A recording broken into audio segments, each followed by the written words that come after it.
तो सर बात कर लेते हैं हायरार्की की। नेक्स्ट चीज हम क्या पढ़ेंगे वो देखते हैं। नेक्स्ट चीज हमें पढ़नी है मैप, जो कि एक्सटेंड नहीं करता है कलेक्शन को। मैंने आपको स्टार्टिंग में बताया था, ठीक है, सेपरेट इंटरफेस है ये, as you can see here. पहले मैप पढ़ेंगे, जितनी भी इंप्लीमेंटेशन क्लास है उनको पढ़ेंगे, देन हम पढ़ेंगे सेट को, क्योंकि सेट की इंटरनल वर्किंग के लिए जरूरी है कि हमें पता हो कि सर मैप कैसे काम करता है। ओके सर, स्टार्ट करते हैं। जब भी हम मैप की बात करेंगे तो आपको सोचना है सर डिक्शनरी है ये। डिक्शनरी में क्या होता है, एक वर्ड होता है और उसका एक मीनिंग होता है, यानी कि एक की होती है और एक वैल्यू होती है उसके कोरस्पॉन्डिंग। ठीक है, जैसे आपने ढूंढा हिंदी टू इंग्लिश डिक्शनरी है, मान लेते हैं आपने वॉक ढूंढा WALK, आपको मिल गया डिक्शनरी में। उसका मीनिंग क्या है, चलना। तो वॉक क्या है, की है। चलना क्या है, वैल्यू है। समझ रहे हो, तो क्या है, की वैल्यू पेयर है, यानी कि वॉक इज मैप्ड टू चलना। सही बात है। जैसे आपके सामने ये 5 स्टूडेंट्स लिखे हुए हैं। पहला कॉलम क्या है, रोल नंबर है। दूसरा कॉलम क्या है,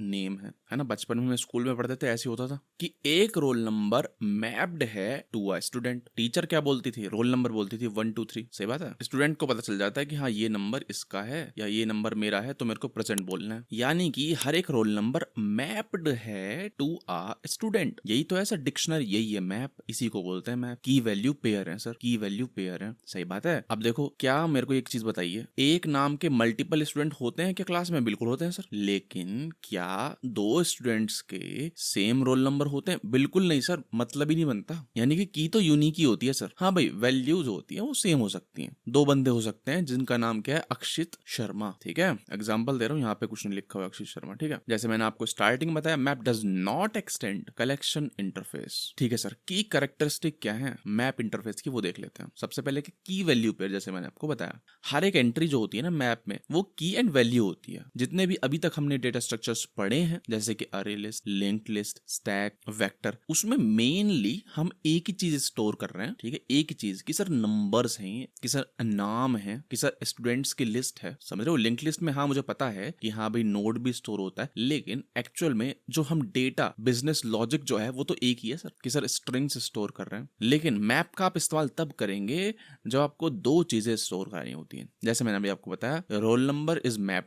टू स्टूडेंट नेम, तो की वैल्यू पेयर हो गया। दोनों चीजें स्टोर करवानी है अपने को। फिर दूसरी कैरेक्टर्स लिखी हुई, जैसे मैंने आपको बताया, यूनिक कीज। सेम की नहीं हो सकती, ऑब्वियस सी बात है, सेम रोल नंबर नहीं हो सकते हैं। फिर तीसरा है 1 वैल्यू पर की। हाँ भाई, एक की एक वैल्यू है, दैट्स इट, कोई नई बात नहीं है। लास्ट है ऑर्डर। अब देखिए, मैप एक इंटरफेस है, उसके मल्टीपल इंप्लीमेंटेशन हो सकते हैं, राइट, बल्कि होते ही हैं। तो कोई इंसर्शन ऑर्डर मेंटेन करते हैं, कोई नहीं करते हैं, वो बाद की बात है, देखेंगे उसको बाद में। सबसे पहली इंप्लीमेंटेशन क्लास देख लेते हैं, हैश मैप। इंटेलिज ओपन कर लिया मैंने, सब कुछ क्लोज करते हैं, एक नई क्लास क्रिएट करते हैं, हैश मैप डेमो। ठीक है sir, hash map demo, that's it. थोड़ा जूम इन कर लेते हैं इसको, मिनिमाइज, यहाँ पर मेन मेथड। चलिए सर, मैं लिख लेता हूँ ऐसी, मेरे को पता नहीं क्या होता है हैश मैप, लेकिन मैं लिख लेता हूँ कुछ, हैश मैप, और hash map is equal to new hash map. बस मैंने ये लिख दिया। अब मैं इसके अंदर जाता हूँ, हैश मैप के अंदर। ओके, देख रहे हो इम्प्लीमेंट लिखा हुआ है यहाँ पर मैप, यानी कि हैश मैप क्या है, one of the implementation classes. जैसा कि हम यहाँ पे देख पा रहे हैं कि हैश मैप जो है एक इम्प्लीमेंटेशन क्लास है। अब देखिए, मैंने लिख दिया यहाँ पे java.util पैकेज में, कोई नई बात नहीं है, लेकिन यहाँ पे वार्निंग आ रही है, कह रहा है कि रॉ यूज किया है आपने। अच्छा, जैसे कि याद है आपको एरे लिस्ट में आ रहा था, तो मेरे को क्या करना पड़ेगा यहाँ पे ना, यहाँ पे टाइप देने पड़ेंगे। अगर मैं जाता हूँ इस क्लास के अंदर, तो यहाँ पे 2 चीजें आप देखो, जेनरिक्स में हमने पढ़ा था, की वैल्यू। ठीक है, यानी कि आपको 2 टाइप्स देने हैं, की एंड वैल्यू। जैसे कि इंटीजर आपने रोल नंबर के लिए दे दिया, और नाम के लिए आपने स्ट्रिंग दे दिया, दैट्स इट। एंड यहाँ पर आप डायमंड ऑपरेटर डाल दीजिए, दैट्स इट, खत्म बात, किस्सा ही खत्म। ठीक है, यहाँ पे चलो क्लास डाल देते हैं। क्लास तो नहीं होगा, क्लास तो रिजर्व्ड कीवर्ड है। सही बात है, मैप बोल देते हैं इसको, दैट्स इट। ठीक है, मैप के अंदर अब मेथड्स देख लेते हैं क्या क्या है। देख रहे हो, क्या है, हमें एक ही बारी में ये दोनों चीजें इंसर्ट करनी है, एक बारी में ये दोनों चीजें इंसर्ट करनी है। समझ रहे हो बात को, यानी कि मैप डॉट पुट। ठीक है, और यहाँ पर जैसे 1 लिख दिया मैंने और नाम लिख दिया मैंने अक्षित, ठीक है। मैप डॉट पुट लिख दिया मैंने, रोल नंबर 2 डाल दिया और उसके कॉरस्पॉन्डिंग नाम डाल दिया मैंने क्या, नेहा। मैप डॉट पुट करके मैंने 3 रोल नंबर डाल दिया एंड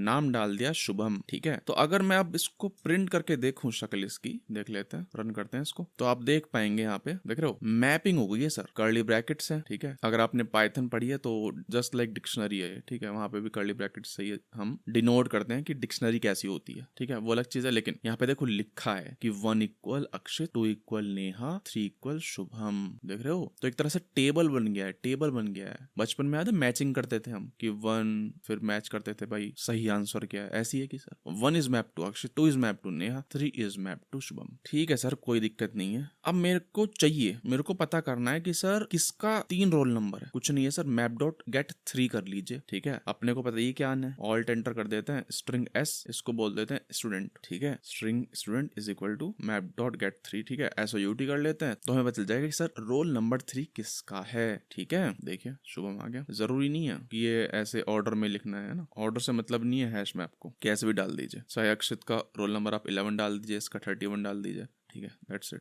हैश मैप तो काम करेगा ही सर। शुभम आ गया, ठीक है।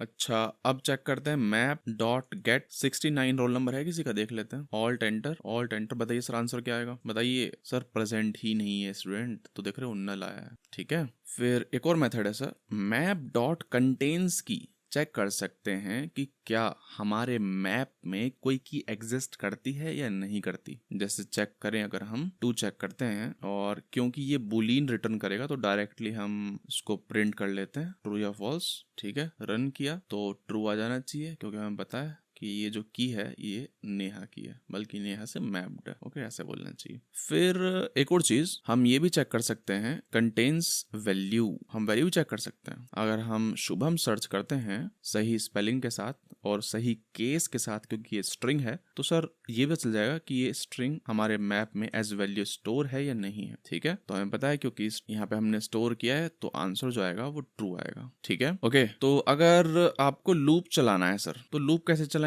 मैं बताता हूँ। देखो मैप डॉट की सेट, मैप डॉट की सेट एक मेथड है, ठीक है। इससे क्या आता है, इससे देख रहे हो सेट आता है। हमने सेट पढ़ा नहीं है अभी, लेकिन एक मैं छोटा सा इंट्रोडक्शन दे देता हूँ। सेट का मतलब कुछ नहीं है, एक तरह से लिस्ट ही है, ये मान लीजिए एक तरह से लिस्ट ही है, बस ये डुप्लीकेट नहीं होते हैं इसमें, ठीक है। अब क्योंकि हमें पता है कि सारी कीज जो हैं वो सारी यूनिक ही होंगी, तो इसलिए इसने सेट बना दिया कीज के कलेक्शन को, सही बात है। तो अगर मेरे को लूप चलाना है तो मैं क्या करूंगा, इसमें लूप चला दूंगा फॉर इंट आई, किसमें, इंटीजर्स में। इसको नाम बदल देते हैं, इसको कीज बोल देते हैं, कीज में मैं क्या करूंगा, लूप चलाऊंगा एंड मैं प्रिंट करा दूंगा मैप डॉट गेट, क्योंकि आई जो है वो इटरेट कर रहा है किसमें, कीज में, ओके। तो अगर मैं प्रिंट करता हूं तो ये सारे स्टूडेंट्स हमारे प्रिंट हो जाएंगे, ठीक है, नेहा, अक्षित एंड शुभम। देख लो कोई ऑर्डर नहीं है, हमने सबसे पहले क्या स्टोर किया था, शुभम देन अक्षित देन नेहा, लेकिन यहाँ पे क्या आ रहा है, डिफरेंट ऑर्डर आ रहा है, सही बात है, जस्ट लाइक यहाँ पे आ रहा है जो हमने पूरा का पूरा मैप ही प्रिंट करा दिया था, ठीक है।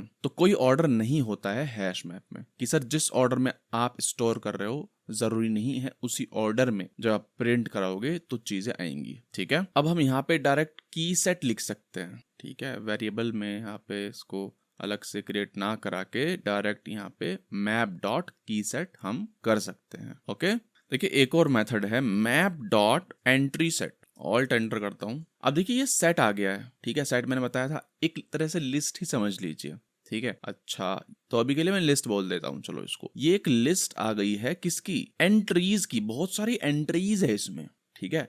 मैप डॉट एंट्री सेट मैंने किया, ठीक है, तो इससे क्या आ गया, एक कलेक्शन आ गया है किसका, बहुत सारी एंट्रीज का, बहुत सारी एंट्रीज का। सर कुछ नहीं है ये, हर एक एंट्री में की और वैल्यू है, हर एक एंट्री में की और वैल्यू है, ठीक है। तो अगर मैं लूप लगाऊं, ठीक है, अगर मैं लूप लगाऊं किस पर, एंट्रीज पर, ठीक है, एंट्रीज पर लूप लगाऊं। यहाँ पे मैं क्या लिखूंगा, इंट आई क्या लिखूंगा, इंट लिखूंगा नहीं, एंट्री का टाइप, ठीक है। एंट्री का टाइप क्या है सर, ये है, ये पूरी की पूरी, कंट्रोल सी करते हैं, कंट्रोल वी करते हैं, ठीक है। अगर आपको नहीं भी करना है ना, मैं हमेशा ये करता हूँ, ठीक है, मैं हमेशा ये करता हूँ। यहाँ पे इंट लिख देता हूँ, इंटेलिजेंस बता देता है क्या आना चाहिए, मैं यहाँ पे चेंज कर देता हूँ, दैट्स इट। जैसे आपको पता है कि मैं कभी भी एलिजेस खुद नहीं लिखता, मैं ऑल्ट एंटर से इंटेलिजेंस से करवाता हूँ, बहुत हेल्प होती है, ठीक है। अब देखिए ये क्या है, एक एंट्री है बेसिकली, एंट्री, इसको एंट्री बोल देते हैं। तो हो सकता है आप आपको लूप के अंदर दोनों चाहिए, की भी चाहिए, वैल्यू भी चाहिए, तो आप ऐसे कर सकते हो, वहां पे भी आपको मिल जाएंगी, है ना। यहाँ पे भी ऑब्वियस सी बात है, आप आई जो है ये की ही है,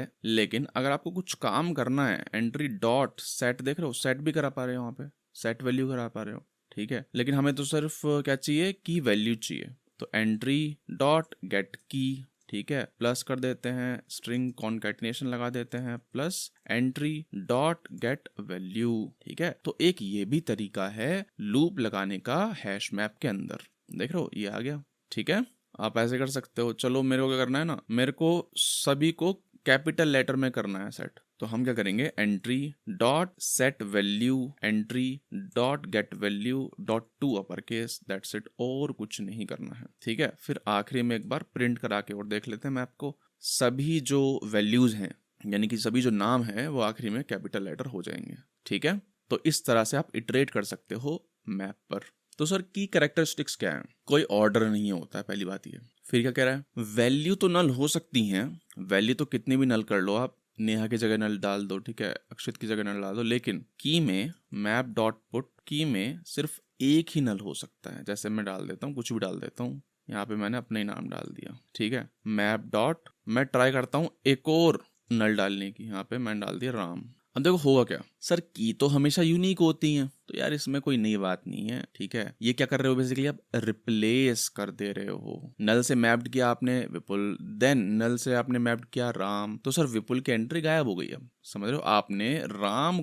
से रिप्लेस कर दिया विपुल को, सही बात है, कोई नई बात नहीं है। जस्ट ये है इसका मतलब कि अगर मैं कंट्रोल डी करके नेहा की जगह मैं लिख दूं, चलो क्या लिखूं, मेहुल, ठीक है। इसका क्या मतलब है, इसका मतलब ये है कि आपने नेहा को रिप्लेस कर दिया मेहुल से, सही बात है। रोल नंबर जो था पहले टू किसका था, नेहा का, अब किसका हो गया, मेहुल का। ये क्या है, एक तरह से रिप्लेस मार दिया आपने, तो यही लिखा है सर, ये और कुछ नहीं है। नॉट सिंक्रोनाइज्ड, थ्रेड सेफ नहीं है। कौन से थ्रेड सेफ होते हैं वो फ्यूचर में देखेंगे, ठीक है सर। एक और मेथड होता है वो बता देता हूँ, मैप डॉट रिमूव, है ना। रिमूव किया मैंने, मान लो एक की को रिमूव कर देता हूँ, जैसे मान लो मैंने 31 को रिमूव कर दिया, 31। अब अगर मैं मैप को प्रिंट करता हूँ तो क्या आएगा सर, 31 की एंट्री गायब हो जाएगी, कुछ नहीं है, यानी कि शुभम जो है वो डिलीट हो गया, ठीक है। अब देखते हैं, ये देखो 2 बंदे रह गए हैं बस अब, ओके। आपने देखा होगा एक और रिमूव मेथड था, रिमूव, देख रहे हो। मैं यहाँ पे 31 को रिमूव ना करके डायरेक्टली ये वाला चला के देखता हूँ, बल्कि इसको कमेंट कर देता हूँ डॉक्यूमेंटेशन के लिए, जो आपको मीडियम पे मिल जाएगा। 31 यहाँ पे मैंने लिखा नितिन, मैंने ये लिख दिया, मान लेता हूँ। इसका मतलब पता है क्या, इसका मतलब ये है कि सर ये एंट्री आपको रिमूव करनी है। अच्छा, ये एंट्री तो है ही नहीं सर, क्योंकि 31 तो शुभम से मैप्ड है। आप क्या चाह रहे हो कि 31 नितिन से मैप्ड वाला डिलीट कर दो, सर ऐसा तो कुछ है ही नहीं, इसका मतलब कुछ होगा ही नहीं, ठीक है। आप चेक भी कर सकते हो, आप चेक भी कर सकते हो, ऑल्ट एंटर से ना, ऑल्ट एंटर से यहाँ पे मान लेते हैं आरएस करके रिजल्ट आएगा इसका, ठीक है। तो ऑब्वियसली आप चेक कर सकते हो कि क्या वो रिमूव हुआ है, ठीक है। ऐसे करके मैं कुछ प्रिंट कर देता हूँ, रिमूव्ड क्वेश्चन मार्क ऐसे करके, ठीक है। तो ऑब्वियसली रिमूव नहीं होगा तो फॉल्स आएगा, रिमूव नहीं हुआ है तो शुभम एज इट इज है, ओके, ठीक है सर, अच्छी बात है। लास्ट पॉइंट देखते हैं की कैरेक्टरिस्टिक्स का, परफॉर्मेंस। बोल रहा है सर कांस्टेंट टाइम परफॉर्मेंस है सभी ऑपरेशंस की, जैसे गेट की, पुट की, ठीक है। हैश फंक्शन वाली चीज गई भाड़ में अभी के लिए, लेकिन ये बता क्या कह रहा है, ये कह रहा है कि सुनिए सर, जब आप ना ये एलिमेंट डाल रहे हो इसमें, तो बिग ऑफ 1 टाइम कम्प्लेक्सिटी है। और मजे की बात क्या है, जब आप गेट कर रहे हो तब भी बिग ऑफ 1 टाइम कम्प्लेक्सिटी है। सिर्फ और सिर्फ एक ऑपरेशन करना है, आपके सामने आपका आंसर मिल जाएगा। समझ रहे हो बात को। तो ये इसीलिए बेटर है कि सर फटाफट से आपको की वैल्यू पे रिस्टोर कराना है और कांस्टेंट टाइम में चीजें हो रही हैं, फटाफट आपको मिल जा रहा है। कांस्टेंट टाइम यानी कि बिग ऑफ 1 टाइम कम्प्लेक्सिटी, कि सर ओवरऑल जो है एक ऑपरेशन हो रहा है, हम लूप में चीजों को नहीं ढूंढ रहे हैं, ठीक है। जैसे मान लेते हैं, चलो एक चीज बताता हूं मैं आपको, मैं लिस्ट लिखा मैंने यहाँ पे, लिस्ट इंटीजर, और list is equal to arrays dot as list, मैंने लिख दिया यहाँ पे टू, कुछ भी लिख दो, कुछ भी लिख दो, ठीक है। इसको इंपोर्ट कर लेते हैं, दैट्स इट। अच्छा, अब मैं आपसे पूछता हूं कि लिस्ट डॉट कंटेन्स 32, ठीक है। ऑब्वियसली आंसर आ जाएगा, लेकिन सर टाइम लगेगा यहाँ पर। ये बारी बारी चेक करेगा कि क्या ये 32 है, क्या ये 32 है, क्या ये 32 ऐसे। तो ये क्या है, लीनियर सर्च बोलते हैं इसको। बारी बारी से देख रहे हैं ना, पागलों की तरह, यहाँ है। ऐसे तो इंसान देख लेगा, फिर कंप्यूटर का फायदा क्या, ठीक है, एल्गोरिथम्स का फायदा क्या। लेकिन अगर मैं मैप में ये चीज करूँ ना, जैसे हमने किया भी था, हीरा कंटेन्स की, ये क्या है, big of a one time complexity. समझ रहे हो? ये देखो ना, अगर यहाँ पे करोड़ों नंबर्स लिखे हुए हैं, एक एक करके चेक कर रहा है, एक एक करके चेक कर रहा है, एक एक करके चेक कर रहा है, समझ रहे हो? लेकिन अगर मैं सेट में ये करोड़ों नंबर डाल दूं ऐसे, वो अलग चीजें, यहाँ पे नंबर हम सेट कर रहे हैं, यहाँ पे हम पेयर सेट कर रहे हैं, लेकिन अगर यहाँ पे करोड़ों स्टूडेंट्स हैं और मैं किसी एक स्टूडेंट का रोल नंबर चेक करूं ऐसे कि क्या एग्जिस्ट करता है कंटेन्स की से, तो sir big of one time complexity में। तो देख रहे हो फायदा क्या है, ऑप्टिमाइजेशन हो रही है सर यहाँ पे। और उसका नाम कंटेन्स की तो ठीक है, उसका नाम भी big of one time complexity में आ जा रहा है, फटाफट हो रही है सर चीजें। ये फायदा है मैप का। ये चीजें इतनी फास्ट हो कैसे रही हैं सर, वो हम पढ़ेंगे अब। Internal structure of hash map कि सर अंदर क्या चल रहा है हैश मैप के। हमने देख लिया ऊपर ऊपर से कि हाँ भाई की वैल्यू स्टोर हो रहा है, ऑप्टिमाइज्ड है, फटाफट से कीज देख ले रहा है कि है या नहीं है। हमने ऑपरेशंस देख लिए, गेट पुट कंटेन्स की, कंटेन्स वैल्यू, एंट्री सेट वगैरह क्या होता है, रिमूव देख लिया, अच्छी बात है। लेकिन हैश मैप के अंदर क्या होता है वो अब देखने जा रहे हैं। बहुत ही ज्यादा इंपॉर्टेंट है, अगर आप थक रहे हो तो टेक अ ब्रेक, क्योंकि ये इंटरव्यूज में बहुत ज्यादा पूछ जाता है। ओके सर, स्टार्ट करते हैं, देखते हैं internal structure of hash map. Sir hash map के 4 बेसिक कंपोनेंट्स होते हैं। सबसे पहला है की। जैसा कि हमने देखा, एक वैल्यू एसोसिएटेड होती है एक की से, सही बात है। हम की की हेल्प से उसकी वैल्यू निकाल सकते हैं मैप डॉट गेट करके। दूसरा कंपोनेंट है value. Sir data associated with the key is value, that's it, और कुछ नहीं, बात नहीं है। नेक्स्ट कंपोनेंट है बकेट। सर हैश मैप में ना इंटरनली एक अरे स्टोर होती है, उसको हम बोल देते हैं क्या, बकेट्स, ठीक है। तो हैश मैप के अंदर डेटा स्टोर कहाँ होता है, अरे के अंदर होता है। ये जो की वैल्यूज हैं ये कहीं स्टोर तो होती होंगी, जैसे कि अरे लिस्ट में भी अरे होती है। सिमिलरली हैश मैप के अंदर भी एक अरे होती है सर, जिसके एक इंडेक्स पर एक की वैल्यू पेयर स्टोर हो जाता है, ठीक है। फिर आखिरी कंपोनेंट है हैश मैप का, हैश फंक्शन। नाम ही सर हैश मैप है, हैश बोले तो हैश फंक्शन। सर होता क्या मैं आपको बताता हूँ। अब देखिए, हम मैप में पुट कर रहे हैं 31 शुभम, 11 अक्ष, 2 नेहा, 2 एंड देन मेहुल। अब ये जो की है ये जाती है एक हैश फंक्शन में, ठीक है। अभी के लिए मान लेते हैं एक मेथड है, एक मेथड है, उसके अंदर जाती है ये की, ठीक है। और जो बकेट है यानी कि इंटरनल अरे जो है हमारी, उसमें से एक इंडेक्स निकल के आता है कि सर 31 के कॉरस्पॉन्डिंग ये वाला इंडेक्स होगा उस अरे में से, तो ये 31 शुभम जो है उस अरे में जाके स्टोर हो जाएगा, ठीक है। फिर से बोल रहा हूँ सर, 4 कंपोनेंट्स होते हैं, एक की है, एक है वैल्यू, एक है बकेट यानी कि इंटरनल अरे जो कि स्टोर करती है एक्चुअल में इन की वैल्यू पेयर को, एंड फिर लास्ट है हैश फंक्शन। हैश फंक्शन कुछ नहीं करता सर, की को लेगा और इंडेक्स निकाल के ले आएगा बकेट के अंदर का कि सर अरे में इस इंडेक्स पर ये स्टोर होना है शुभम जो है। सर अब बताता हूँ आपको कि हैश फंक्शन क्या होता है। Hash function is an algorithm that takes an input, जैसे कि हमारे केस में की है, and returns a fixed size string of bytes, typically a numerical value. Sir input आप कितना भी बड़ा दे दीजिए, ठीक है, लेकिन आउटपुट में एक फिक्स्ड साइज का नंबर निकल के आएगा, ठीक है। और उस नंबर को हम बोल देते हैं हैश कोड, हैश वैल्यू या फिर सिंपली हैश, ठीक है। प्राइमरी पर्पस जो है हैश फंक्शन का वो है कि सर किसी भी साइज का इनपुट दे दो, ठीक है, लेकिन आउटपुट में एक फिक्स्ड साइज का डेटा आपको मिलेगा। की कैरेक्टरिस्टिक्स क्या है, डिटरमिनिस्टिक है, यानी कि same input will always produce same output, ठीक है, ये इंपॉर्टेंट है, ठीक है। Same input will always produce same output. Sir input size कितना भी हो, हैश कोड का एक कंसिस्टेंट साइज होगा, या तो 32 बिट का या फिर 64 बिट का, ठीक है। एफिशिएंट कंप्यूटेशन, कंप्यूटेशन जो फंक्शन है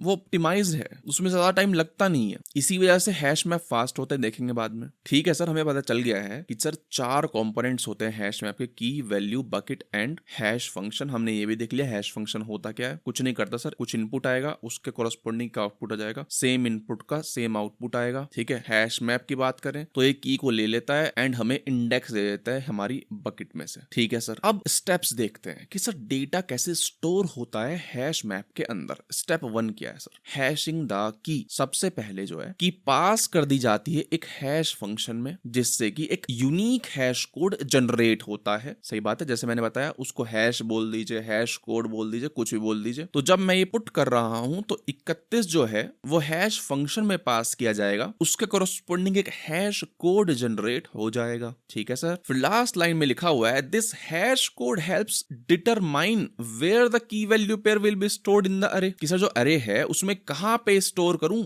इस की वैल्यू पेयर को, वो कैसे पता चलेगा, उस हैश कोड की मदद से पता चलेगा, ठीक है। जो हैश कोड है उससे अब इंडेक्स निकालने की प्रक्रिया जान लेते हैं। ठीक है, सबसे पहला स्टेप क्या है कि सर हैश कोड डिटरमाइन करिए। सही है, कर दिया। फिर क्या है, हैश कोड को इस फॉर्मूला में डाल दीजिए, हैश कोड मॉड्यूलो अरे साइज। ठीक है, the index decides which bucket will hold this की वैल्यू पेयर। सही बात है, हैश कोड मॉड्यूलो अरे साइज करेंगे तो इंडेक्स आ जाएगा और उस इंडेक्स पे हम उस पर्टिकुलर, जैसे हमारे केस में ये, उस पर्टिकुलर की वैल्यू पेयर को स्टोर कर देंगे। फॉर एग्जाम्पल, इफ अरे size is 16 the key hash code will be divide by 16। सही बात है, मॉड्यूलो लिखा हुआ है, इसका मतलब क्या, reminder. The reminder will be index. Okay, देखेंगे, एग्जाम्पल भी लेंगे, हैव पेशेंस। फिर आता है step 3, storing in the bucket, कि सर जो की वैल्यू पेयर है वो बकेट में स्टोर कर लिया जाता है एट कैलकुलेटेड इंडेक्स। सही है। एक और चीज, सर हर एक बकेट ना, यानी कि अरे में जो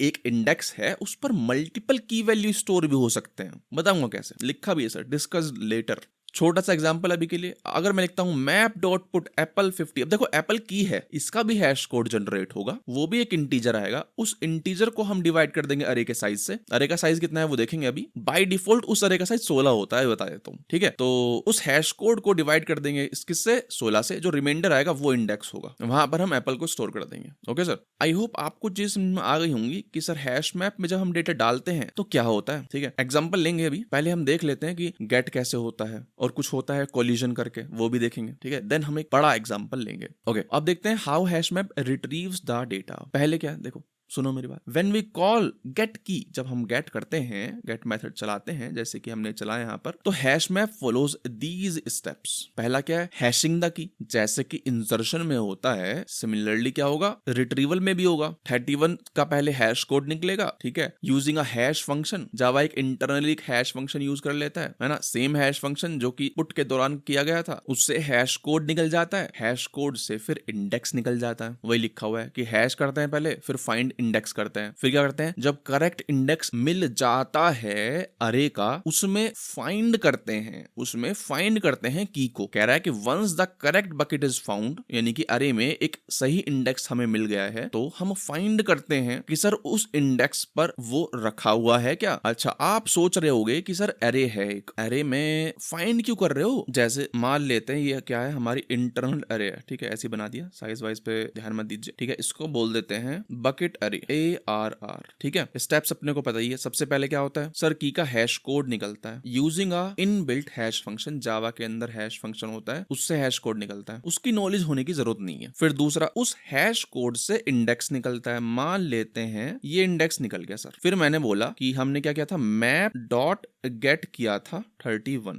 मान लेते हैं ये इंडेक्स क्या है, मान लेते हैं 0 1 2 3 4, फोर्थ इंडेक्स आ गया है, फोर्थ इंडेक्स आ गया। ठीक है सर, तो मैं इस इंडेक्स में सर्च करूंगा कि क्या 31 की वाला पेयर स्टोर्ड है क्या। अब आप कहोगे यार मैं सर्च क्यों कर रहा हूं, यहाँ पे तो आपने बोला कि 31 शुभम रखे होंगे, 31 शुभम ऐसी। सर पहली बात, 31 शुभम ऐसे कैसे रखे हैं हवा में, दो चीजें हैं। ठीक है, पहली चीज क्या है कि 31 शुभम रखे कैसे हैं, किस डेटा स्ट्रक्चर में रखे हैं, अरे किस टाइप की है, ये इंटीजर की है, स्ट्रिंग की है, फलाना की है, किस चीज की है, पहली चीज तो वो। फिर दूसरी चीज कि सर अरे में सर्च क्यों कर रहे हैं, एक ही तो इंडेक्स है, एक इंडेक्स में एक चीज स्टोर है, तो सर्च क्या करना, उसे ही रिटर्न कर दो। पहला पॉइंट क्या है, what type of data is stored in अरे। दूसरा है कि सर्च क्यों कर रहे हैं। पहले दूसरे पॉइंट का मैं आंसर दे देता हूं, सुनिए मेरी बात। देखो हैश फंक्शन क्या करता है, इनपुट लेता है और आउटपुट देता है हमें। सेम इनपुट का सेम आउटपुट आएगा, जैसे कि हमारे केस में 31 था शुभम का, तो हमेशा सेम ही आउटपुट आना है। ठीक है, लेकिन सर एक चीज है, दो अलग अलग इनपुट के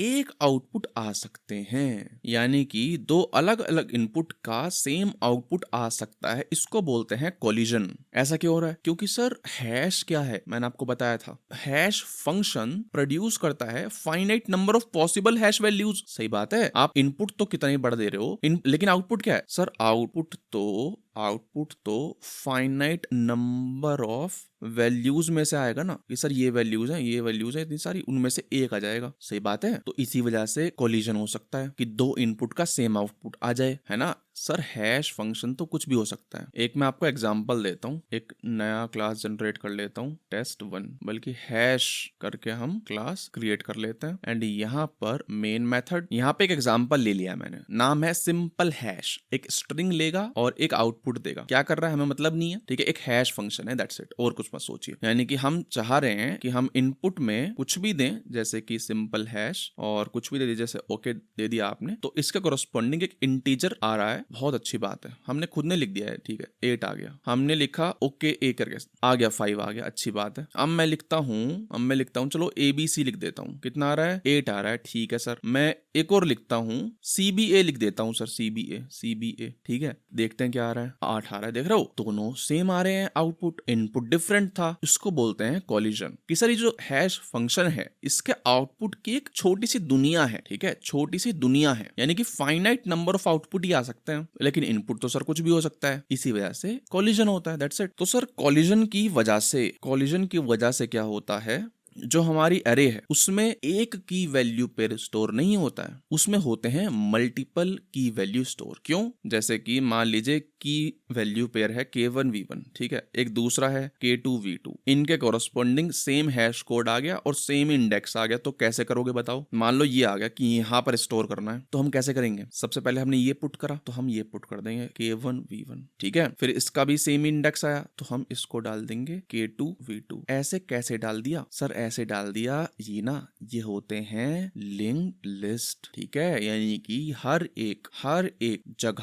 एक जगह लिंक्ड लिस्ट स्टोर होता है। और क्योंकि हमें पता है linked list can have pointer to next variable, जैसे कि यहाँ पे हम देख पा रहे हैं पॉइंटर है इसमें, तो उसको पता है कि मेरे से आगे कौन सा है, ठीक है। जैसे हम अब सर्च कर रहे हैं शुभम को, तो शुभम देखेंगे ये शुभम है क्या, यानी कि 31 की है क्या इसकी, ये 31 की है, ऐसे सही बात है, ठीक है सर। जैसे कि आप देख पा रहे हो यहाँ पर हर एक इंडेक्स पर अरे के ये स्टोर होता है हैश की वैल्यू और नेक्स्ट नंबर, यानी कि नेक्स्ट नोड, ठीक है, pointer to next node in case of collision, ठीक है। तो सर आई होप आपको पता चल गया है कि सर अरे में इंटरनली चीजें कैसे स्टोर होती हैं, ठीक है। हर एक इंडेक्स पर लिंक लिस्ट है सर, तो सर वही लिखा है, since different keys can generate same index, hash map uses a technique to handle this situation. Java's hash map uses linked list, ठीक है, जैसा कि हमने देखा भाई, या फिर बैलेंस्ड ट्रीज आफ्टर जावा 8। अब देखिए होता क्या है, यहाँ पर एक लिंक लिस्ट है,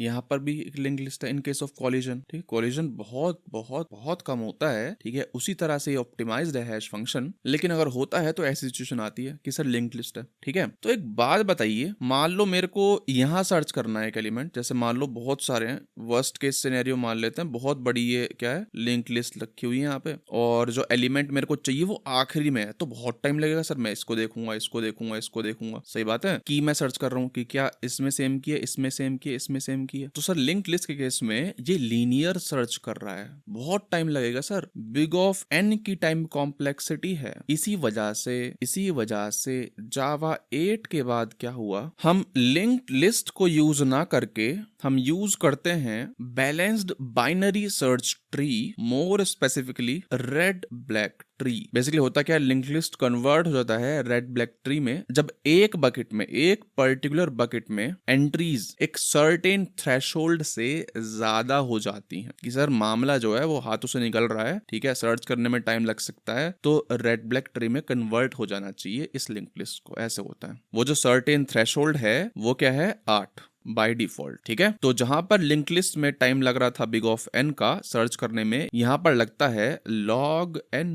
रेड ब्लैक ट्री का ओवरव्यू दे देता हूं। रेड ब्लैक ट्री कुछ नहीं है sir, self balancing binary search tree है। फिर से बोल रहा हूं, self balancing binary search tree है, यानी कि इंसर्शन या फिर डिलीशन के बाद हमेशा बैलेंस्ड रहता है। इसका फायदा क्या है, ऑब्वियसली सर्च करने में ईजी होगा। अगर आप ट्रीज पढ़ चुके हैं, BST वगैरह पढ़ चुके हैं, तो आपको उसमें आ रही होंगी चीजें, अगर नहीं पढ़ा है तो कोई दिक्कत नहीं है, हम बाद में पढ़ेंगे क्या होता है। आप चेक कर सकते हैं, DSA वाली प्लेलिस्ट है जावा की, वहां पे जाके चेक कर सकते हैं, ठीक है सर। एक छोटा सा एग्जांपल वही कि एप्पल 50, बनाना 30, ऑरेंज 80 मैंने डाला मैप में, मानते हैं सर एप्पल और ऑरेंज का है वो सेम इंडेक्स आ गया है, यानी कि हमें सेम ही बकेट में डालने पड़ेंगे। तो जावा 8 से पहले क्या होता है सर, लिंक लिस्ट होता। जावा 8 से क्या, जावा 8 के बाद भी, क्योंकि सर 2 ही एलिमेंट्स हैं, थ्रेशोल्ड के बाद होता है ट्रीफिकेशन बोले तो सर लिंक लिस्ट जो है वो तब्दील हो जाती है ट्री में, ठीक है सर। ओके, अच्छी बात है, हमें पता चल गया है कि सर हम जब पुट करते हैं तो क्या होता है, पुट करते क्या होता है, हैश कोड जनरेट होगा सर, इंडेक्स जनरेट होगा, कोलिजन होगा, तो उस लिंक्ड लिस्ट में अपेंड हो जाएगा न्यू एलिमेंट। गेट में भी सेम प्रक्रिया है, कुछ नहीं है। एक और चीज होती है हैश मैप रीसाइजिंग, जिसको हम बोलते हैं रीहैशिंग। अगर आप वीडियो देख रहे हो ना ये, तो इस चीज की गारंटी है, ठीक है, इससे बढ़िया लेक्चर आपको कहीं नहीं मिलेगा, यूट्यूब पर या फिर पेड प्लेटफॉर्म पर कहीं नहीं मिलेगा। तो आपसे रिक्वेस्ट है, कंसिडर सब्सक्राइबिंग और इसको लिंक्डइन वगैरह पे शेयर करिए सर, ठीक है। चलिए आगे बढ़ते हैं। बोल रहा है कि सर रीहैशिंग करके भी कुछ होता है। क्या होता है बताता हूँ, सुनो सर। हैश मैप में एक इंटरनल अरे होती है, वो तो पता ही है सर, उसका साइज जो डिफॉल्ट होता है वो 16 होता है, अपने को पता है। याद है आपको अरे लिस्ट में क्या होता था, वहां पर भी जो है इंटरनल अरे का साइज बढ़ता था। सर यहाँ पर भी सेम ही होता है, वैसी बात है, हो नहीं है वो तो, इंटरनल अरे का साइज बढ़ जाता है। यहाँ पर कब बढ़ता है, यहाँ पर बढ़ता है लोड फैक्टर के अनुसार। बाय डिफॉल्ट लोड फैक्टर 0.75 होता है। बताता हूँ मतलब क्या, देखो जैसे कि हमें पता है डिफॉल्ट साइज जो है अरे का 16 होता है, ठीक है। 16 मल्टीप्लाई बाय 0.75 करेंगे, क्या आएगा, 12 आएगा। इसका मतलब क्या है कि सर जैसे ही इंटरनल अरे का साइज 12 से बढ़ेगा, 12 से बढ़ेगा, तो हैश मैप जो है वो रीसाइज हो जाएगा। ओके, और आपको मजे की बात बताता हूँ, हैश मैप डेमो में जाते हैं। यहाँ पे ना कंस्ट्रक्टर जो है, इसमें आप इनिशियल कैपेसिटी दे सकते हो। इनिशियल कैपेसिटी बाय डिफॉल्ट 16 होती है, चलो इसको 17 बोल देते हैं। और देख रहे हो मैं लोड फैक्टर भी दे सकता हूँ, बाय डिफॉल्ट 0.75 होता है, मान लेते हैं इसको कम कर देते हैं, 0.5 फ्लोट है तो f लगा देते हैं ऐसे, यानी कि 17 इंटू 0.5 जैसी होगा, तो इसका जो साइज है इंटरनल एरे का वो बढ़ जाएगा। ठीक है, कितना बढ़ेगा सर, डबल हो जाता है। ठीक है, साइज जो है वो डबल हो जाता है। तो सर सब कुछ जो है वो चेंज हो गया है, एरे साइज भी बदल गया है, और एरे साइज की हेल्प से ही तो हम इंडेक्स निकालते हैं, सही बात है। तो क्या होगा, सारी जो एंट्रीज हैं, सारी एंट्रीज जो हैं वो रीहैश्ड होंगी। ठीक है, उनकी पोजीशंस अब रिकैलकुलेट होंगी। ओके, ठीक है, तो ये है रीहैशिंग की प्रक्रिया। ओके, खत्म होने वाला है, हैव पेशेंस, लास्ट टॉपिक है। बड़े एग्जांपल से पहले सिर्फ लास्ट टॉपिक बच रहा है, टाइम कॉम्प्लेक्सिटी। टाइम कॉम्प्लेक्सिटी कितनी होती है सर बताइए। Hash map provides constant time. Sir loop वगैरह थोड़ी लग रहा है अंदर, नहीं, डायरेक्ट एक हैश फंक्शन है, दैट्स इट, और कुछ नहीं करना। कोलिजन में थोड़ा बहुत टाइम लगता है, लेकिन कोलिजन क्या है, कभी कभी होता है, वो लिखा भी है, assuming no collision. Assuming no collision, तो बेसिक ऑपरेशन जैसे कि पुट एंड गेट में बिग ऑफ 1 टाइम लगता है। ठीक है, लेकिन कोलिजन अगर हो जाता है तो परफॉर्मेंस जो है बिग ऑफ n में हो जाएगा, जैसे कि अभी मैंने बताया आपको, या फिर log n में हो जाएगा। ठीक है, ठीक है सर, बहुत खुशी की बात है, हमने इंटरनल वर्किंग पढ़ ली है। लेकिन आप सोच रहे होंगे एक एग्जांपल देख लेते हैं, तो सर देख लेते हैं, कोई दिक्कत नहीं है। मान लेते हैं ये जो टेबल है आपके सामने, ये हैश मैप में हमें डालना है कि सर क्वांटिटी, आपके पास क्या है, एक बैग है, ठीक है, उसमें आपने सेब रखे हुए हैं 50, केले रखे हुए हैं 30, ठीक है, ऑरेंज रखे हुए हैं 80, और जो ग्रेप्स हैं वो अपने रखे हुए हैं 20। ठीक है, चलिए इसको हैश मैप में डालने की प्रक्रिया को स्टार्ट करते हैं। अब सबसे पहली बात की ऑब्वियस सी बात है कि क्या होगी, स्ट्रिंग होगी, और वैल्यू क्या है, इंटीजर है। तो सर आपके सामने एक क्रिएट हो गया हैश मैप। ठीक है, की क्या है, स्ट्रिंग है, और वैल्यू क्या है, इंटीजर है। एक नया हैश मैप हमने क्रिएट कर लिया है। पहली एंट्री डालते हैं सर, डाल दी, कोई नई बात नहीं है। इंटरनल प्रोसेस क्या है इसकी सर, सबसे पहले क्या है, हैश कोड जनरेट होगा। मान लेते हैं ये हैश कोड जनरेट होता है, ठीक है, एग्जांपल वैल्यू है, कोई एग्जैक्ट वैल्यू नहीं है। मान लेते हैं ये है हैश कोड हमारा, तो इसके हेल्प से हम इंडेक्स फाइंड करेंगे। अपने को पता है हैश कोड आ गया, डिवाइड बाय 16 डिफॉल्ट साइज होता है, इज इक्वल टू नो, यानी कि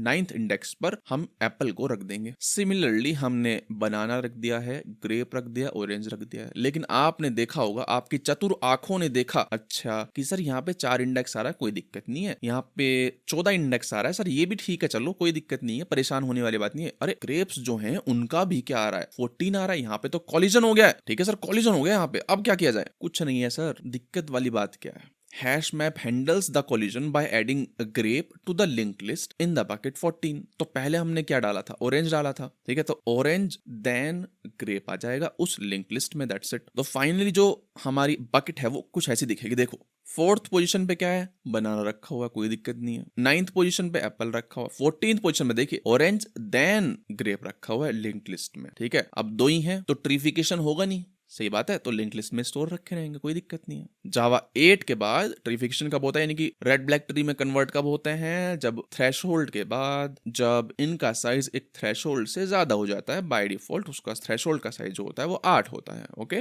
आप जाके देख भी सकते हो, हैश मैप के अंदर जाता हूँ और यहाँ पे थ्रेशोल्ड सर्च करता हूँ, ट्रीफाई थ्रेशोल्ड, देख रहे हो ट्रीफाई थ्रेशोल्ड जो है वो 8 लिखा हुआ है जावा के अंदर ही। सही बात है। तो सर ये प्यारी सी कहानी है हमारे हैश मैप की, ठीक है। आई होप आपको समझ में आ गया होगा। तो नेक्स्ट टॉपिक है हमारा कि सर एक स्टूडेंट करके मैं क्लास बनाऊंगा एक, ठीक है, और उसको हैश मैप में स्टोर कराऊंगा, ठीक है। लेकिन उससे पहले पॉज करिए और थोड़ा एक ब्रेक ले लीजिए छोटा सा, देन वापस आइए। यार इस एग्जांपल में हमने देखा यहाँ पर कि ऑरेंज और ग्रेप के अंदर कॉलिजन आ गया है। फिर मैंने आपको बताया कि रिट्रीवल के दौरान ये जो लिंक लिस्ट है ये ट्रेवर्स की जाएगी और चेक किया जाएगा कि जिसको हम गेट कर रहे हैं वो प्रेजेंट है लिंक लिस्ट में या नहीं है। अब वो चेक कैसे होता है, जैसे मान लीजिए मैंने अब किया मैप डॉट गेट ग्रेप, तो ये जो लिंक लिस्ट है ये ट्रेवर्स की जाएगी। पहले चेक किया जाएगा कि ये जो आइटम है ये ग्रेप के इक्वल है, नहीं है तो हम आगे बढ़ जाएंगे। फिर चेक किया जाएगा ये जो आइटम है ये ग्रेप के इक्वल है, हाँ है, तो उसकी वैल्यू क्या है 20 है, तो हम रिटर्न कर देंगे 20। अच्छा, अब ये चेक कैसे होता है, समझ रहे हो, ये चेक कैसे होता है कि जो मैप डॉट गेट ऑरेंज किया है मैंने वो इसके बराबर है या नहीं है। वो होता है इक्वल्स मेथड की हेल्प से,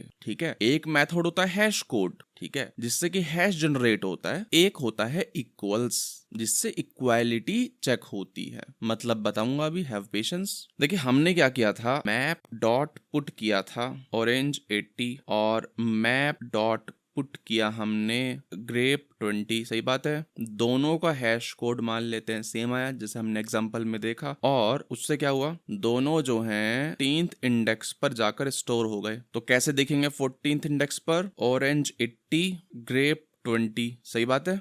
अब मान लेते हैं मैंने चलाया मैप डॉट गेट ग्रेप, तो पहले ग्रेप का तो हैश कोड निकलेगा। सही बात है, हैश कोड से इंडेक्स निकलेगा, इंडेक्स आया 14th, यानी कि ये वाली लिंक लिस्ट अब ट्रेवर्स होगी। सही बात है, ठीक है। इसको चेक किया जाएगा कि क्या ये इसके बराबर है, फिर इसको चेक किया जाएगा क्या ये इसके बराबर है, हाँ है, तो 20 आ जाएगा। अब ये बराबर कैसे चेक होता है, बराबर चेक होता है इक्वल्स मेथड से।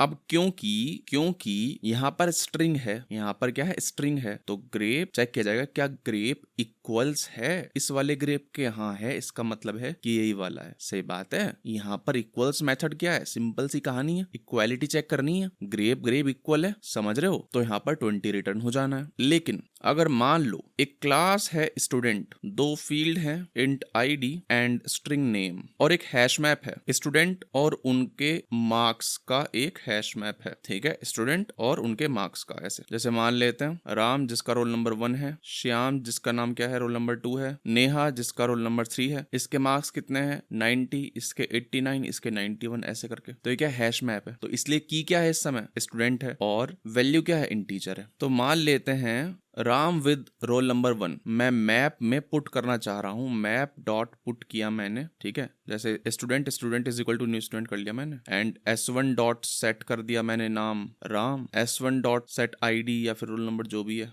वो मैंने सेट कर दिया 1, तो पुट में S1 और उसके मार्क्स 90, ये मैंने मैप में डाल दिया। तो क्या प्रक्रिया है सर, पहले तो क्या था, प्री डिफाइंड क्लासेस थी सर, कीज जो है वो स्ट्रिंग थी, इंटीजर थे। यहाँ पर तो क्या है, अपनी कस्टम क्लास का ऑब्जेक्ट है, कस्टम क्लास का ऑब्जेक्ट है, ठीक है। तो बाय डिफॉल्ट हैश कोड और इक्वल्स मेथड होंगे ही। सही बात है, हैश कोड जैसे कि स्ट्रिंग में हैश कोड लगता है, इंटीजर में हैश कोड लगता है, उसी तरह से स्टूडेंट में हैश कोड लग जाएगा, क्योंकि हर क्लास जो है वो ऑब्जेक्ट को इम्प्लीमेंट करती है, ऑब्जेक्ट क्लास को, और जो क्लास बनाई है हमने वो भी ऑब्जेक्ट को इम्प्लीमेंट करती है। एंड ऑब्जेक्ट के अंदर एक हैश कोड मेथड है एंड एक इक्वल्स मेथड है, तो सर वो दोनों मेथड्स यूज होंगे। तो सर हैश कोड का क्या सीन होता है बताता हूँ। ऑब्जेक्ट के अंदर इसका जो हैश कोड जनरेट होता है वो होता है मेमोरी एड्रेस से खेल कर एक नंबर जनरेट हो जाता है, यानी कि हर इंस्टेंस ऑफ स्टूडेंट क्लास, यानी कि जितने भी स्टूडेंट हम बनाएंगे, जितने भी ऑब्जेक्ट्स बनाएंगे स्टूडेंट क्लास के, उनका डिफरेंट हैश कोड होगा, कोई दिक्कत वाली बात नहीं है। और इक्वल्स देखेगा रेफरेंस, यानी कि एड्रेस, वो भी एड्रेस चेक करता है कि एड्रेस सेम है या डिफरेंट, यानी कि डिफॉल्ट में तो एड्रेस के साथ ही खेला जा रहा है, हैश कोड के अंदर भी और इक्वल्स के अंदर भी, ठीक है। इसमें दिक्कत क्या है वो देखते हैं अब। इंटेलिजे ओपन करते हैं, एक नई क्लास बना लेते हैं, hash code and equals method, that's it. ठीक है, एक नीचे क्लास बना लेते हैं student and private string name. अच्छा, एक और स्टूडेंट है इसलिए एरर आ रही है, कोई दिक्कत नहीं है, पर्सन डाल देते हैं, पर्सन नेम होगा उसका एंड उसकी एक आईडी होगी, सही बात है। कंस्ट्रक्टर बना देते हैं पब्लिक पर्सन, कंस्ट्रक्टर में हम दोनों चीज देंगे, नाम और आईडी, एंड वो दोनों सेट हो जाएंगे, this dot name equal name and this dot ID equal ID. और सेटर तो चलो इसी से कर दिया, एक गेटर जनरेट कर लेते हैं। ठीक है, गेटर जनरेट करते हैं। ओके ठीक है सर, अच्छी बात है, हमने क्लास बना ली है, बहुत अच्छी लग रही है। चलते हैं वापस, मेन मेथड बनाते हैं। मैं प्रॉब्लम दिखाऊंगा, आप देखो। ठीक है, अगर आपको कुछ डाउट आ रहा है अभी तो थोड़ा धैर्य रखिए, समझ में आएंगी चीजें। मैं हैश मैप क्रिएट कर रहा हूं विद स्टूडेंट पर्सन एज की, एंड चलो उसकी डेजिग्नेशन है ना, उसकी डेजिग्नेशन क्या जॉब है, उस टाइप का काम जो है वो वैल्यू में स्टोर कर लेते हैं। ठीक है, इसका नाम डाल देते हैं क्या, मैप ही डाल देते हैं। Map is equal to new hash map. पहला पर्सन क्रिएट करते हैं, person P1 is equal to new person. ठीक है, इसमें क्या जाएगी, नेम जाएगी और आईडी जाएगी, तो एलिस और आईडी क्या है, 1 है। सिमिलरली हम क्या कर लेते हैं, 2 पर्सन्स और क्रिएट कर लेते हैं। ठीक है सर, P2 एंड P3। दूसरे का नाम बॉब है और आईडी क्या है, आईडी है 2। सर मजे की बात यह है कि P3 जो है ना वो P1 ही है, एक तरह से कि है ही, वो एलिस है और आईडी भी उसकी 1 ही है, जस्ट मैंने P3 लिख दिया उसको। ठीक है सर, फिर से बोल रहा हूँ सर, 3 ऑब्जेक्ट्स हैं, P1 P2 P3, लेकिन है 2 ही लोग, एलिस एंड बॉब। सही बात है, चलिए कोई दिक्कत नहीं है, मैप में भटकने स्टार्ट करते हैं। मैप डॉट पुट P1, क्या है सर, P1 इंजीनियर है सर, बहुत अच्छी बात है आपकी तरह। मैप डॉट पुट P2 क्या है सर, डिजाइनर है। ठीक है सर, मैप डॉट पुट, अब मैं लिख रहा हूँ P3 जो है वो क्या है, मैनेजर है।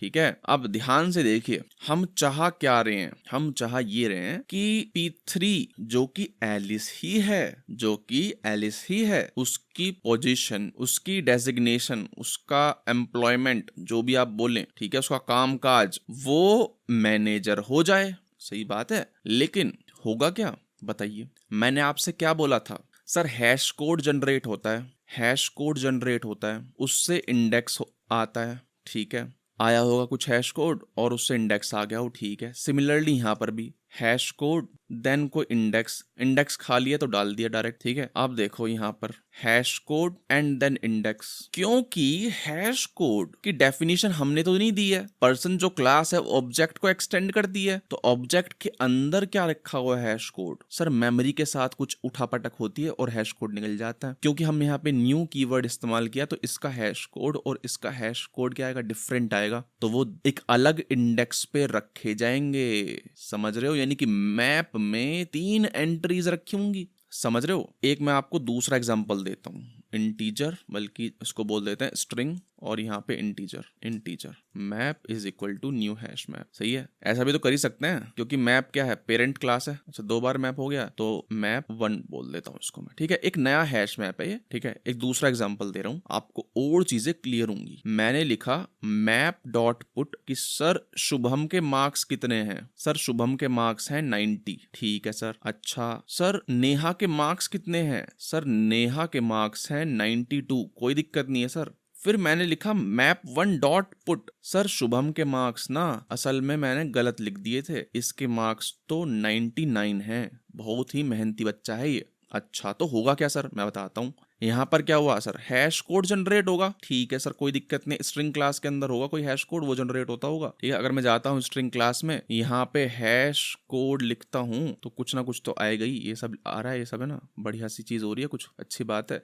ठीक है, हैश कोड एंड देन उससे इंडेक्स निकलता है, ठीक है, कोई दिक्कत नहीं है सर। ओके, यहाँ से भी हैश कोड आएगा कुछ और उससे इंडेक्स निकल जाएगा। ठीक है सर, कोई दिक्कत नहीं है, बढ़िया चल रहा है सब अभी तक। अच्छा, यहाँ पर दोबारा से शुभम आ गया है, तो उसका हैश कोड जो आएगा वो सेम ही तो आएगा। इसको बोलते हैं, चलो हैश कोड 1 बोल देते हैं इसको, और इंडेक्स 1। ठीक है, इसको हैश कोड 2 इंडेक्स 2, तो यहाँ पर क्या आएगा, हैश कोड 1 ही आएगा। सही बात है, हैश कोड 1 ही आ जाएगा। फिर चेक करा जाएगा क्या, इक्वल्स मेथड है ना, जो इंडेक्स 1 आया है उसके बाद क्या चेक किया जाएगा कि इंडेक्स 1 पे जो रखा हुआ एलिमेंट एक ही रखा हुआ है, इक्वल्स मेथड चेक कर लेंगे क्या ये बराबर है, अब बराबर है तो रिप्लेस कर दीजिए। ठीक है, इक्वल्स मेथड एंड देन आप क्या कर दोगे, रिप्लेस कर दो, सेट कर दो, एक ही बात है, ठीक है। रिप्लेस कर देंगे हम 99 से, सही बात है, ठीक है सर, तो कोई दिक्कत नहीं है।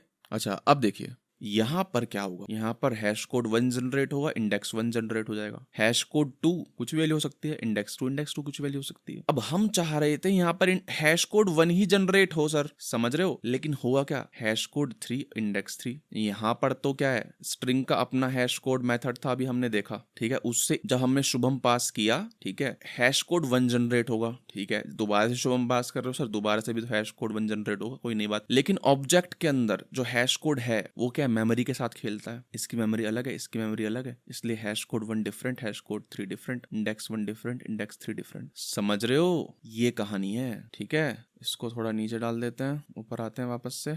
अब देखिए मैं 3 चीज करा रहा हूँ, मैप का साइज कितना है सर बताइए, कितना होना चाहिए था हमारे अकॉर्डिंग, क्योंकि हमने LS1 रखा है, 2 होना चाहिए था, लेकिन होगा 3। P1 की वैल्यू क्या होनी चाहिए थी हमारे अकॉर्डिंग, मैनेजर, लेकिन होगी क्या, इंजीनियर, और P3 की तो मैनेजर ही होगी, सही है। चला के देखते हैं एक बार, देख रहे हो हैश मैप साइज 3 है, P1 P3 है सेम ही, लेकिन इसके अकॉर्डिंग डिफरेंट हैं, सही बात है। तो इसको समझाने के लिए कि सर सुनिए मेरी बात ध्यान से, ये दोनों ना बंदे सेम हैं, कैसे समझाएंगे उसको, कैसे समझाएंगे, पर्सन क्लास के अंदर जाएंगे और 2 मेथड, देख रहे हो किसी को एक्सटेंड नहीं लिखा है मैंने यहाँ पे, लेकिन फिर भी अगर मैं यहाँ पर जनरेट करता हूँ और एक्सटेंड है ना, ओवरराइड मेथड करके कहीं है ये ओवरराइड मेथड, देख रहे हो ऑलरेडी पहले से है। हैश कोड इक्वल्स स्ट्रिंग हमने पढ़ लिया है, समझ रहे हो, हैश कोड चलो स्ट्रिंग भी कर लेते हैं, ठीक है, और ओके प्रिंट कर देते हैं, ठीक है। सुपर लिख दिया, इसका मतलब क्या है सर, ऑब्जेक्ट का हो रहा है, सुपर लिख दिया ऑब्जेक्ट का हो रहा है, सुपर लिख दिया ऑब्जेक्ट का, स्ट्रिंग की जरूरत नहीं है, तो प्रिंट कराने के लिए होता है, लेकिन हम यहाँ पर कर देते हैं कि जब हम कोई स्टूडेंट को प्रिंट कराएंगे तो कैसी शक्ल दिखेगी, कैसे दिखनी चाहिए सर, ऐसा बोल देते हैं कि सर आईडी होगी कुछ ऐसी, ठीक है, ID this plus concatenation name plus name, ऐसे करके, मतलब बताता हूँ चलो आपको, घबराइए। अगर मैं यहाँ पर ना लास्ट में SOUT S1 कर दूं, S1 स्टूडेंट क्यों कह रहा हूँ यार बार बार, P1, तो कुछ मेमोरी जैसा प्रिंट हो जाएगा, राइट, ये सब बहुत बढ़िया, ठीक है, इसका मतलब नहीं पता अपने को, लेकिन जैसे ही मैं कंट्रोल V करता हूँ, काट दिया था मैंने, ठीक है, अब प्रिंट करता हूँ इसको, अब चलाता हूँ तो देख रहे हो सुंदर आ गया है, क्यों, क्योंकि बाय डिफॉल्ट जो हम प्रिंट करते हैं प्रिंट मेथड 2 स्ट्रिंग को चलाता है, ठीक है, अच्छी बात है, ये हम पढ़ चुके हैं, इसको हटाइए। बात करते हैं हैश कोड की इक्वल्स की। हम चाहते हैं कि सर हर पर्सन का एक अलग हैश कोड आए, ठीक है, और जब इक्वालिटी चेक हो तो क्या चेक हो, आईडी चेक कर लो आप, बल्कि नेम भी चेक कर लो, दोनों चीजें एक साथ चेक कर लो, ठीक है। तो मैं लिखता हूं इफ दिस इक्वल ओबीजे, यानी कि सेम ही ऑब्जेक्ट चेक कर रहे हो आप, तो रिटर्न ट्रू कर दीजिए। ओबीजे जो आपने भेजा है वो नल है, ठीक है, सारे एज केसेस देख रहे हैं अपन, रिटर्न फॉल्स कर दीजिए। सही बात है कि सर आप करंट ऑब्जेक्ट को नल के साथ चेक कर रहे हो, उसका मतलब क्या है कि वो इक्वल नहीं है। गेट क्लास, देख रहे हो एक मेथड है ऑब्जेक्ट के अंदर, गेट क्लास इक्वल नहीं है ऑब्जेक्ट की क्लास से, यानी कि आप 2 अलग अलग क्लास के इंस्टेंस को चेक करा रहे हो। ये तो सारे एज केसेस हैं, मेन चीज जो अब लिखने जा रहा हूं वो है पर्सन, इसको बोल देता हूँ other is equal to, person में कास्ट करेंगे किसको, ऑब्जेक्ट को, जो कि ओबीजे है, जो कि पास हो रखा है इस मेथड में ओबीजे, और हम चेक करेंगे क्या, फिर क्या जो आईडी है करंट इंस्टेंस की वो अदर की आईडी से मैच कर रहा है, एंड अब स्ट्रिंग है, स्ट्रिंग इक्वालिटी चेक कैसे करते हैं, नेम डॉट इक्वल्स करके करते हैं, सही बात है, लेकिन हो सकता है नेम नल हो, तो to avoid null pointer exception हम यूज कर लेंगे ऑब्जेक्ट्स है ना, यूटिलिटी क्लास है equals name dot other dot get name, ठीक है, ये डबल इक्वल ऑपरेटर है, ठीक है। If you are wondering sir ये ऑब्जेक्ट्स अलग है ऑब्जेक्ट क्लास से, अगर मैं जाता हूँ ना तो आप देखो यहाँ पे नल चेक वगैरह ये सब लग रहे हैं, तो इसलिए मैंने यूज कर लिया। तो अगर ये दोनों चीजें इक्वल हैं, इसका मतलब क्या है कि 2 पर्सन इक्वल हैं, ठीक है, ओके सर। अब बात आती है हैश कोड की। अच्छा, हैश कोड में भी एक हम मेथड है, मैं बताता हूँ आपको, ऑब्जेक्ट्स के अंदर ही ऑब्जेक्ट्स डॉट हैश देख रहे हो वेरिएबल आर्गुमेंट जा रहे हैं, इसी का इस्तेमाल कर लेते हैं और यहाँ पर दे देते हैं नेम कॉमा आईडी, ठीक है। अगर इसके अंदर जाएं हम तो देख रहे हो अरेज डॉट हैश कोड इस्तेमाल हो रहा है। अगर हम इसके अंदर जाएं तो इट विल मेक श्योर कि हमारा जो हैश कोड है अगर इनपुट सेम है तो आउटपुट भी सेम आए, क्योंकि यहाँ पर हम अलग अलग वैल्यूज दे रहे हैं। देख रहे हो अलग अलग दिए ना हमने, नेम कॉमा आईडी। सही बात है। अब देखते हैं, ठीक है, अब देखते हैं, सुनिए मेरी बात, इसको थोड़ा नीचे करते हैं टू मेक इट क्लियर। अब देखिए, अब इसका साइज पता है क्या आएगा, पहले खुद से कर लेते हैं। पहले चलो हैश कोड 1 इंडेक्स 1, यहाँ पर भी पता है क्या, अब हैश कोड 1 ही आएगा, इंडेक्स 1 ही आएगा। इंडेक्स 1 से चेक होगा फिर इक्वल्स मेथड। इक्वल्स मेथड में हम क्या चेक कर रहे हैं, इक्वल्स मेथड में हम क्या चेक कर रहे हैं, ये सब चेक कर रहे हैं। ठीक है, मेनली क्या है, मेन चीज ये लिखी हुई है कि सर आईडी अगर सेम है, नेम अगर सेम है, ठीक है, तो क्या चेक होगा, p3 dot equals p1 check होगा एक तरह से। ठीक है, p3 dot equals p1, intern call होगा ये, यानी कि ये तो चेक होगा कि क्या आईडी सेम है, एंड नाम सेम है, हाँ है सेम। इसका मतलब क्या है, इसका मतलब ये है सर, ये वाला है ना, ये वाला आपको रिप्लेस करना है। ठीक है सर, ठीक है, रिप्लेस करना है। तो अगर मैं चलाता हूं इसको तो देखेगा साइज देख रहे हो 2 आ रहा है, और P1 की डेजिग्नेशन क्या आ रही है, मैनेजर। P3 की भी क्या आ रही है, मैनेजर। ठीक है, तो ये बहुत ही जरूरी है सर कि जब भी फ्यूचर में आप कोई कस्टम क्लास बनाएं तो मेक श्योर उसका हैश कोड मेथड एंड, है ना, एंड इक्वल्स मेथड आप लिख दें। बहुत ही जरूरी है सर ये। आपने देखा क्यों, कल को जैसे मान लो हम सेट पढ़ेंगे, है ना, सेट पढ़ेंगे, सेट में क्या होता है, यूनिक एलिमेंट्स होते हैं, बस यूनिक एलिमेंट्स हैं। ठीक है, अगर मैं सेट में इन तीनों को स्टोर कर दूंगा तो ये तीनों स्टोर हो जाएंगे, लेकिन होना क्या था, सिर्फ 2, समझ रहे हो। तो उस केस में भी हम hash code and equals method जो है वो लिखेंगे। ठीक है, इसीलिए हमने हैश मैप पढ़ा है पहले अच्छे से, क्योंकि हैश मैप के प्रिंसिपल ही सेट वगैरह में यूज होते हैं सर। ओके, तो आई होप आपको हैश मैप अच्छी तरह से समझ में आ गया। ठीक है, अब हैश मैप खत्म होने जा रहा है, बस एक लास्ट चीज बचती है, टाइम कम्प्लेक्सिटी देख लेते हैं सभी ऑपरेशंस की। सर पहला ऑपरेशन है पुट, उसकी एवरेज टाइम कम्प्लेक्सिटी कितनी है, बिग ऑफ 1।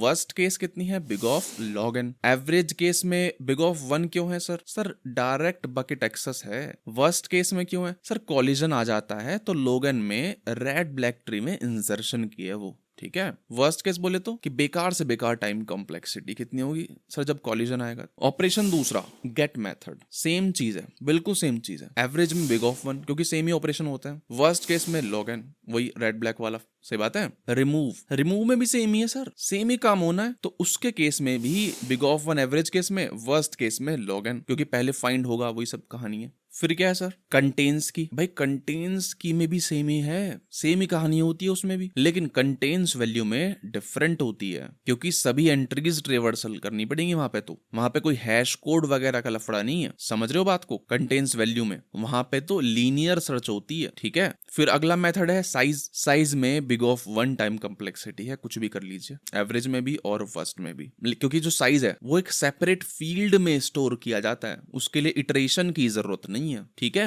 हैश मैप जो क्लास है उसके अंदर एक सर सेपरेट फील्ड है, उसमें स्टोर होता है साइज, कि कितनी आप की वैल्यू स्टोर करा रहे हो, तो ना तो की में इटरेशन लगेगा ना वैल्यू में इटरेशन लगेगा। ओके, और सिमिलरली जो हमारा इज एम्प्टी है वो भी तो साइज ही चेक करता है, तो उसमें भी कुछ नया नहीं है, उसमें भी बिग ऑफ 1 टाइम लगना है। तो आई होप सर आपको चीजें क्लियर हो गई हैं, क्रिस्टल क्लियर एकदम। ठीक है, हैश मैप इतनी बढ़िया तरह से कोई आपको नहीं समझा सकता, ये मेरी गारंटी है सर। कितना भी धांसू टीचर ले आओ, इतने कम कंसाइज टाइम में इतनी अच्छी तरह से कंप्लीट बल्कि कोई नहीं समझा पाएगा।